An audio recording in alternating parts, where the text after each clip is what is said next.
Hey there, so how to restore deleted threads account in case you deactivated your profile.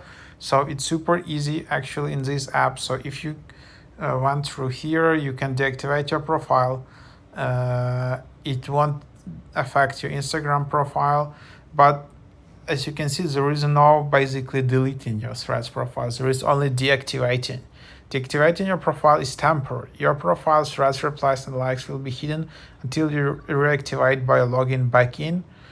And that's a bit of a trick from Meta. Like for some reason they don't have this like, hey, I want just to delete my account and all my data. It's super complicated to do that from Meta. So that's why when you delete your account, you just pause in it. That's what in other apps is called to pause your account.